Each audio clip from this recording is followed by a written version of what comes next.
It's been some time off videos, but I found something I wanted to talk about because there are many layers to it, and I just wanted to use this video as a way to unpack everything in my head and see exactly what it means, right? And get other people's perspective. Bossa Rhymes under live sports entertainment in Lagos, run by Daria Talade. They're bringing Busta Rhymes to Lagos in December. And just looking at that announcement, I see they are doing it in partnership with, I think, a real estate company called Illubirin. And all of it just comes together as a way to, the first thing that came to my mind is capitalism, right? How do we make the best of something? And Bossa is coming with Spliff, that hype man, his regular hype man, who is his friend, his partner. I'm all over the place, but let me keep going. So the first part is the real estate part. Whatever Ilubiri has going on,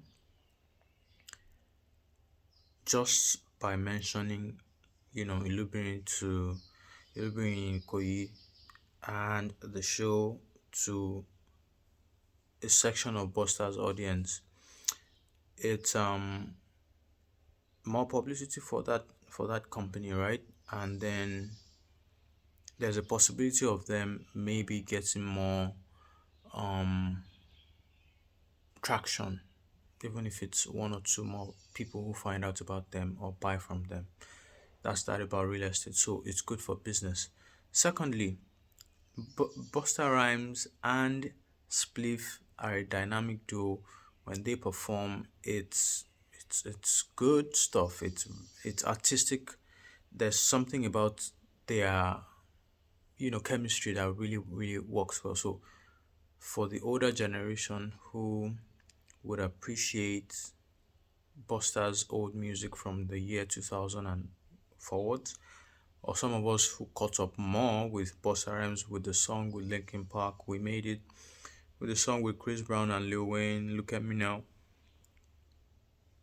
with many other songs that he had done, we can have a good time by just going to watch the show. For a new generation entirely who don't know him, who just wants to have a good time in December, they can also go and watch a good 30 minutes performance by Busta and his friend Spliff and just enjoy what hip hop was, you know, 25 years ago, right? So for those each of those demographics, if you have the money, I don't know how much, 50,000, 100,000, you just want to be in Lagos in December and go to a show that you always remember, that's one thing you can do with your money. And the company that does, that hosts the show would be looking to, I don't know how much it will cost to bring Buster here, but they'll be looking to recoup that money and more through partnerships and ticket sales, right?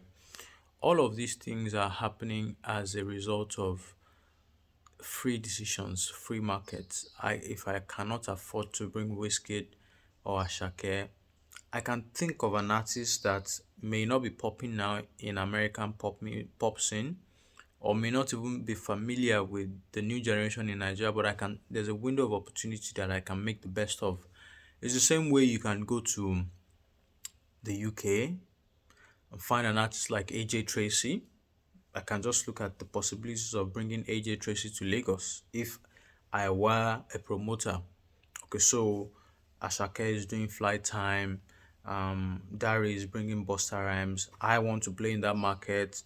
I go to AJ Tracy. I go to who else is popping with the Nigerian audience in the UK? No name really comes to my mind, but there are a few artists that may not charge as much. Tion Wayne. If there's the hip hop audience that wants to pay me in Nigeria, this is an example. I don't think there's an audience that would pay as much to watch hip hop music for of this generation in Nigeria. I can put Santi on the bill. I can put Demon Grass and then find a way to leverage other partnerships, other friendships to bring marketing, to bring sponsorship into it.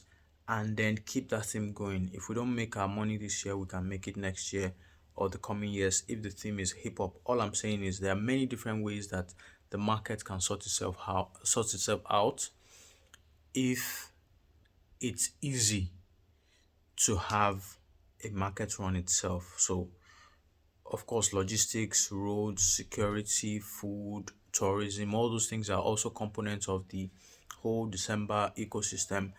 And all I'm just trying to say is there's always room to be creative, there's always room to, play in the game. And somebody mentioned the fact that it used to be the American artists that we were big on, and then now Nigerian artists, the top five, top six, we almost cannot afford them anymore because they now charge in dollars. You can't bring David Burner, except he does his own show. You almost can't pay him, or there's a collaboration, Ashake with Fly Time and the rest of that. So I want to see a Nigeria where December, for instance, the Liberty Stadium should be doing two, three shows in Ibadan. That's 25,000 people. Max, you bring in 10,000 people, you charge them 10,000 naira, and you're able to have a good time four times in December. So the opportunities are there, but we just need to expand the market more. And whatever lapses are left, there's room, you know, what to finance people as well. Let the right guys get the cash, you know, and start to plug some holes as much as possible. Let's be more productive. Let's make the best of what we have.